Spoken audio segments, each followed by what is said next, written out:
बिस्मिल्लाहिर्रहमानिर्रहीम नामदहू व नसल्ली अला रसूल करीम। जनाब मोहतरमा चेयरपर्सन साहिबा, मुझे सबसे पहले तो आपको मुबारकबाद देनी है। मुझे बड़ी खुशी हो रही है आज आपको इस प्रेस्टिजियस पोजीशन में देख के। अल्लाह ताला आपको ज़्यादा से ज़्यादा कामयाबियाँ दे और ये एक बहुत बड़ा फ़ख्र की बात है इस अगस्त हाउस को चेयर करना। यहाँ मेरी बहन आशा घोष पाशा साहब बैठी हैं, फाइनेंस मिनिस्टर हैं, मिनिस्टर ऑफ स्टेट। आज हमने इसको बड़ा मिस किया। इनको हम 5 घंटे की मैराथन मीटिंग की हमने स्टैंडिंग कमेटी फाइनेंस की। हर हमारी फाइनेंस कमेटी में ये आती रही, लेकिन ये बजट में शायद बिजी थी तो ये इधर रही। हम सुबह 10 बजे से लेके 2:30 बजे तक हमने 2:30 पौने 3 बजे तक मीटिंग की है वो। और बड़ी तफसील से FBR चेयरमैन भी वहाँ थे, हमारे स्टेट बैंक के गवर्नर भी थे, और फिर हमारे पहली बार हमारे मोहतरम इसहाक डार साहब फाइनेंस मिनिस्टर भी तशरीफ़ लाए और उन्होंने बड़ी डिटेल से डेलिब्रेशन की। मुझे बड़ी खुशी है क्योंकि जब तक उन लेवल पे ये तो हमें हमारे पास आती हैं और अपने तौर पे हमें बताती हैं, जब तक कि इस लेवल पे ये बजट को एक्सप्लेन नहीं किया जाएगा और आपस में डिस्कशन नहीं होगी कि क्या उसमें खूबियाँ हैं और क्या और बेहतरी हो सकती है, क्योंकि बजट फाइनलाइज होने वाला है, तभी इस असम्बली का फ़ायदा है। असम्बली की जो स्टैंडिंग कमेटी है उसमें कोई 21 मेंबर है नेशनल असम्बली के, आपके मेंबर हैं, और उन्होंने ही बजट पास करना होता है। इससे पहले डार साहब तशरीफ़ नहीं लाए। हमारे तमाम मेंबर उनसे गुजारिश करते रहे कि वो तशरीफ़ लाएँ और हमें समझाएँ कि IMF से क्या होने वाला है।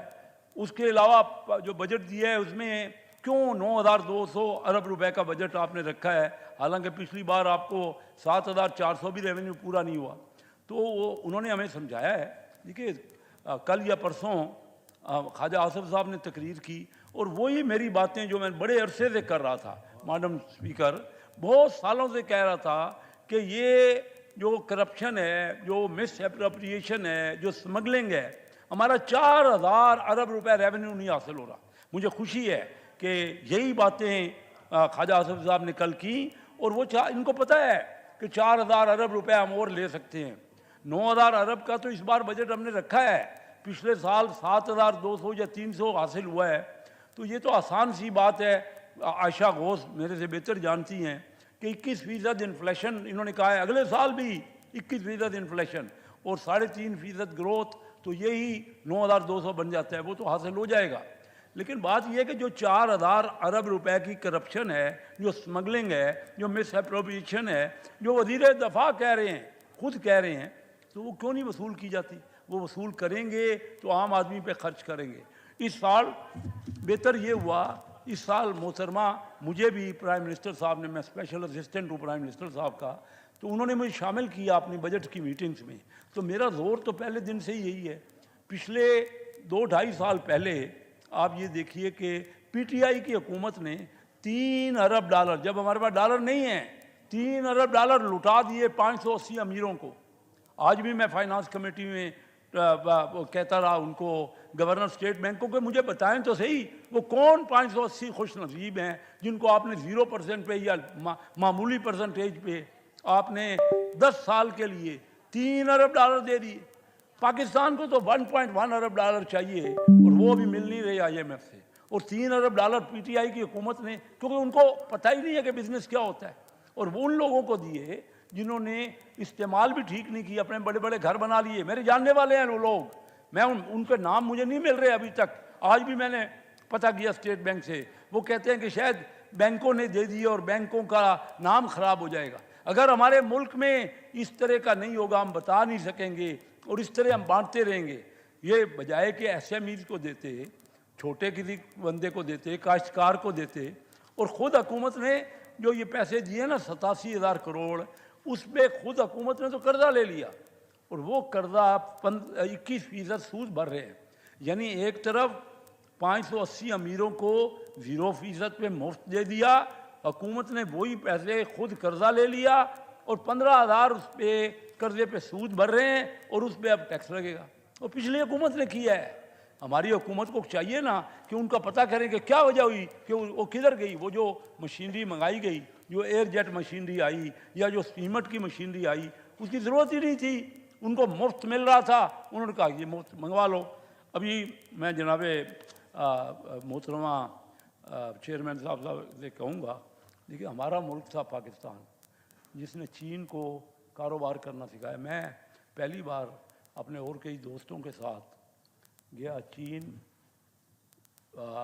ये मैं बात कर रहा हूँ कोई 1900 और पहली बार 72 में, आज से 50 साल पहले।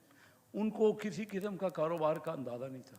लड़के और लड़की में पहचान करना मुश्किल थी, क्योंकि कोई एक ही किस्म का उनका ड्रेस होता था, मोटे, और उनकी वर्दी होती थी ब्लू रंग की, और बाल एक ही किस्म के तराशे होते थे, मेकअप होता नहीं था। मेरे साथ 2 लड़के और 2 लड़कियां मीटिंग में अगर बैठते थे तो मुझे मुश्किल था पता करना। उनके पास उन्होंने किसी बाहर के बंदे को देखा नहीं हुआ था। हम जब बाहर निकलते थे उनकी मार्केट में तो हमें देखने के लिए ठठ लग जाते थे कि ये कौन लोग हैं। मैं कह रहा हूँ हमने चीन को बताया ट्रेड क्या होती है। आज दुनिया की लार्जेस्ट परचेजिंग पावर पैरिटी बन गई। दुनिया के सबसे अमीर कौम इस वक्त चाइना है, और ये 50-52 साल की बात है। हमने कोरिया को बताया सेकंड 5 ईयर प्लान के बाद कि कोरिया हम डेवलप कर रहे थे, और कोरिया ने अपने लोग भेजे। डॉक्टर महबूब हक साहब हमारे यहाँ वजीर, हमारे यहाँ उस वक़्त हमारी जो कमेटी हमारी प्लानिंग की है उसके वाइस चेयरमैन थे। वो यहाँ से सीख के बच्चे गए कोरिया के, और आज हमारे बच्चे धक्के खा रहे हैं वहाँ कोरिया में। एक मुझे कहता है, मेरे कॉन्स्टिट्यूंसी में जाता हूँ ना, तो मुझे कहता है ये बच्चा एक कोरिया तो भेज दो। हमने उनको सिखाया। इंडिया की मनमोहन सिंह, मैं वो आपको बातें कर रहा हूँ तारीख की कि हम कहाँ रह गए और हमने क्या किया। मनमोहन सिंह 1987 में डॉक्टर महबूब हक और मनमोहन सिंह दोस्त थे। वो वज़ीर ख़ज़ाना इंडिया में थे, ये पाकिस्तान में थे। इंडिया 4 गुना इकानमी थी सिर्फ, हालांकि उनकी आबादी 6 गुना थी। हमसे उनकी करेंसी कम थी। वो फ़ोन करते थे, क्योंकि मेरे दोस्त थे डॉक्टर साहब। इस वक्त उनके फौत होने के बाद मैं हूँ महबूबुल हक ह्यूमन डेवलपमेंट सेंटर को मैं चेयर कर रहा हूँ। तो वो फ़ोन करते थे अपने दोस्त को कि बताओ तो सही कि पाकिस्तान कैसे आगे जा रहा है और हम पीछे क्यों रह गए। आज 4 गुना था इंडिया, आज वो 14 गुना हो गया। आज हमारा, आज से 6 साल पहले मैडम, ये बजट तो हमने पेश किया, इस बजट में 18,000 रुपये, 18,000 अरब रुपए डिफेंस का है, जो 6 अरब डॉलर बनता है। मुझे बताइए कि आज से 6 साल पहले हमारा डिफेंस 10 अरब डॉलर था, और इंडिया का डिफेंस 4 गुना था, 40 अरब डॉलर। इंडिया 4 गुना डिफेंस का खर्चा था, आज हमने 10 अरब डॉलर से हमारा डिफेंस तो घट के 6 अरब डॉलर हो गया, और इंडिया का 84 अरब डॉलर हो गया, 14 गुना। इंडिया हमसे 4 गुना था 6 साल पहले डिफेंस। हम अपने डिफेंस फोर्सेज को भी पैसे नहीं दे रहे, तो क्यों? लेकिन इस बजट में पहली बार, ये तो इसलिए हुआ ना क्योंकि ख्वाजा आसफ साहब ने कहा, सही कहा, मेरी बात को ही कोट किया कि वो 4,000 अरब डॉलर, 4,000 अरब रुपए हम साल के वसूल नहीं कर पा रहे, जो कि करप्शन हो रही है। अगर हम वसूल करते तो अपने गरीबों पे और लोगों पे लगाते ना। आज हमारे यहाँ सबसे ज़्यादा जो तवज्जो देनी थी और की है, इस बार मैं आपको जिक्र कर रहा था कि प्राइम मिनिस्टर साहब ने मुझे भी अपने साथ रखा है। मैंने उनको कहा कि ये अमीरों को जो दिया गया है पीटीआई के दौर में, इस बार आम लोगों को दो, एसएमईज को दो। एसएमईज जो है इंडिया में उनके टोटल कर्जे का 15% मिलता है, और पाकिस्तान में हमारे टोटल कर्जे का 7% मिलता है। तो बहुत अच्छा किया। मैं जनाब शहबाज शरीफ साहब को मुबारकबाद देता हूँ, और इसहाक डार साहब को भी मुबारकबाद देता हूँ कि उन्होंने इस बार ये किया है बैंकों को, क्योंकि बैंक देते ही नहीं हैं, बैंक सिर्फ अमीरों को देते हैं। आपका मुल्क क्यों नहीं आगे बढ़ रहा? अमीर और गरीब में फ़र्क क्यों बढ़ रहा है? बैंक कर्जा ही नहीं देता, ना एग्रीकल्चर वाले किसी को देता है, ना किसी छोटी इंडस्ट्री को देता है। तो इस बार पहली बार मेरे जोर देने पे उन्होंने किया, और मैं मुबारकबाद देता हूँ उनको कि उन्होंने ये कहा है कि अगर बैंक नहीं देगा, एक तो बैंक को अगर देगा तो रेट कम पे देगा, अगर दूसरे को वो देते हैं ऊंचे रेट पे तो इस पर रियायत करेंगे एसएमईज को, और फिर अगर एसएमईज का कर्जा डूब जाएगा तो गवर्नमेंट उसमें 20%, 5वां हिस्सा उस नुकसान का बैंकों को कर्जा उसका कवर करेगी। ये बहुत बड़ी बात है जो पहली बार एसएमईज के लिए हुई है पाकिस्तान में, यानी 5वां हिस्सा वो नुकसान बैंकों का हुकूमत अपनी जेब से देगी। और फिर हमारे यहाँ आईटी, हमने कहाँ रह गए आईटी में? इंडिया सैकड़ों बिलियन डॉलर की एक्सपोर्ट कर रहा है, हमारी 2 अरब डॉलर की एक्सपोर्ट है, कहाँ रह गए? हमारे जो करोड़ों नौजवान हैं, हम उन नौजवानों को हमने तरबियत ही नहीं दी। मेरी अपनी एक जो 35 साल से मैं फास्ट नेशनल यूनिवर्सिटी के बोर्ड ऑफ डायरेक्टर्स में हूँ, बोर्ड ऑफ गवर्नर्स में हूँ। पहली हमारी यूनिवर्सिटी कराची बनी थी, उसके बाद लाहौर, फिर इस्लामाबाद और पेशावर, और अब हम चनियोट जैसे छोटे शहर में हमने एक बेहतरीन किस्म की पाकिस्तान की बेस्ट कैंपस बनाया है, ताकि बच्चे, और जो बच्चे वहाँ निकल रहे हैं वो बच्चे, मुझे पता है कि उनको जब अभी एजुकेशन पूरी नहीं होती तो लोग आ जाते हैं, वो कहते हैं हमारे पास आओ, दूसरा इदारा कहता है हमारे पास आओ। तो हमने क्या किया, पाकिस्तान जब बना, जनाबे मोहतरमा, आप क्योंकि बड़ी लर्नेड खातून है मुझे पता है, और आपको एजुकेशन से ख़ास तौर पे बड़ा लगाव है, तो मैं ये कहना चाह रहा हूँ कि पाकिस्तान बना, उस वक्त डाउ मेडिकल कॉलेज भी था कराची में, उस वक्त किंग एडवर्ड कॉलेज भी था। हमने ऐसे सैकड़ों कॉलेज क्यों नहीं बनाए कि हमारे बच्चे फैल जाते? आज मैं जाता हूँ जब चाइना में, आज जब मैं जाता हूँ इधर सेंट्रल एशिया के मुल्कों में, तो वहाँ सिर्फ उनका नज़र हमारे बच्चे आते हैं मेडिकल के, क्योंकि हमारी मेडिकल की जो प्राइवेट एजुकेशन है उसमें हम 2 लाख 2.5 लाख महीने का खर्चा उनसे लेते हैं, और उन यूनिवर्सिटियों में चाइना वाले 1 लाख 1.5 लाख में हमारा बच्चा पढ़ाते हैं, और सारे बच्चे हमारे उधर जा रहे हैं।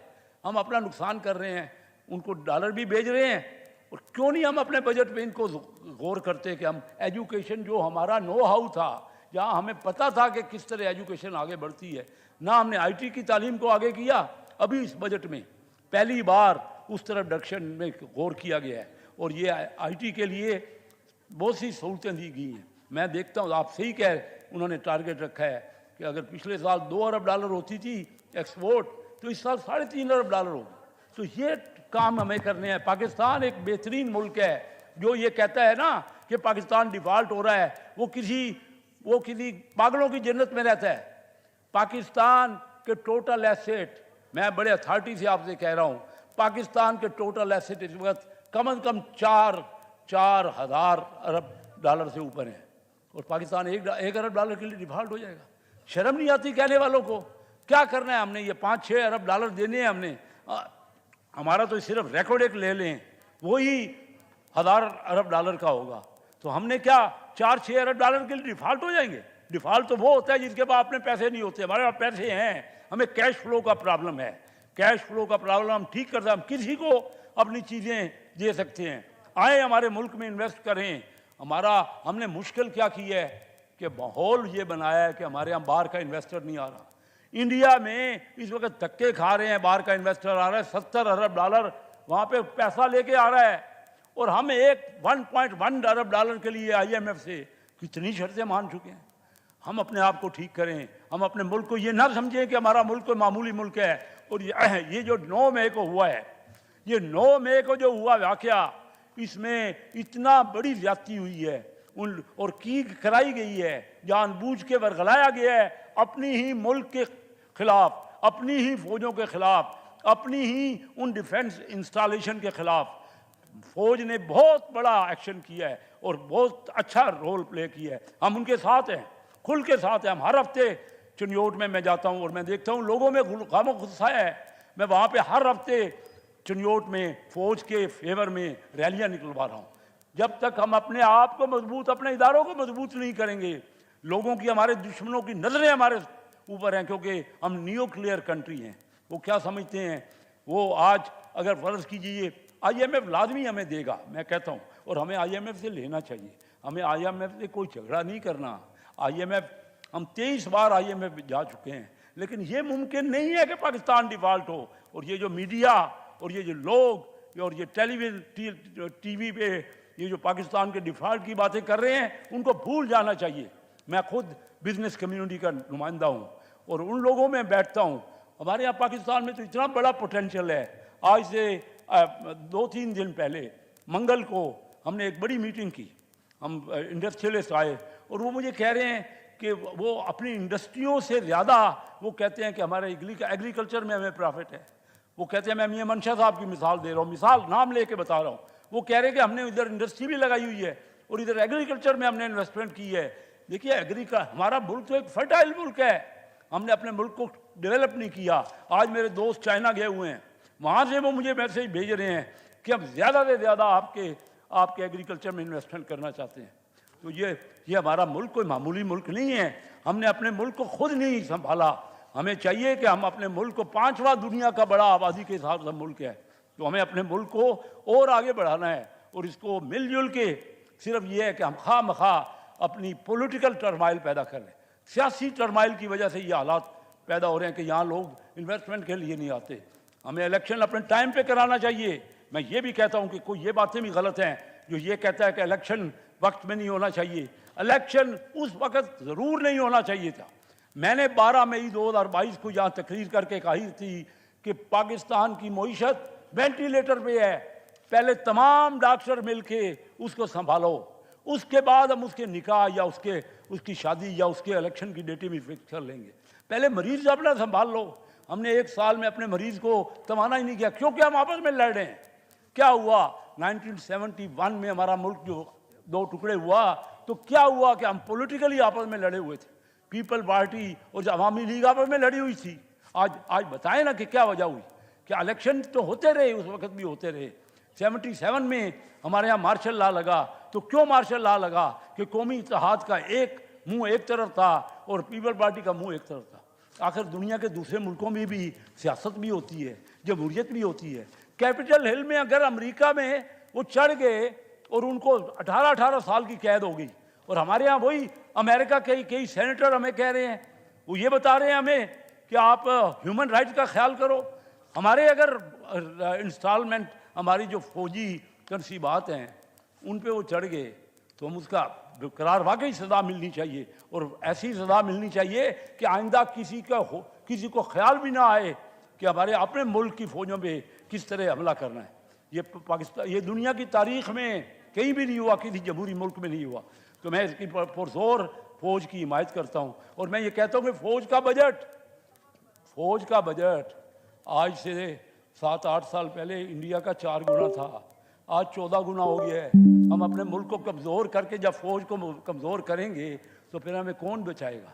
हमारे जो शहीद हो रहे हैं उनको हम बार बार खराज तहसीन पेश करें, क्योंकि उन्हीं की वजह से हमारा मुल्क चारों तरफ से ख़तरात में घिरा हुआ है। लेकिन हम उसी शहीदों की जो उन्होंने जान की कुर्बानियाँ दी हैं हमारे फ़ौज ने, उन्हीं का असर है कि जो कुछ आज मुल्क में है। हमारे पास न्यूक्लियर बम है, कोई न्यूक्लियर डेवलपमेंट को आसान चीज़ नहीं है। हमने वो अगर हासिल की है तो दुनिया के सिर्फ 6-7 ममालिक के पास ऐसे, और ये एक बहुत बड़ी हमारी तवानाई की बात है। मैं यहाँ ये कहता हूँ कि इस बजट में बात को ख़त्म कर रहा हूँ। इस बजट में जो हमने एग्रीकल्चर की तरफ जोर दिया है, ये डायरेक्शन चेंज हुई है। मैं खुद उसमें शामिल था इन बजट की उन मीटिंग्स में। इस बजट में जो आईटी की तरफ तवज्जो दी है, ये एक बहुत बड़ा स्टेप है। हम अपने बच्चों को आईटी आगे बढ़ाएंगे। इस बजट में जो हम एसएमईज़ को ज़्यादा कर्जे देंगे, ये एक बहुत बड़ा स्टेप है।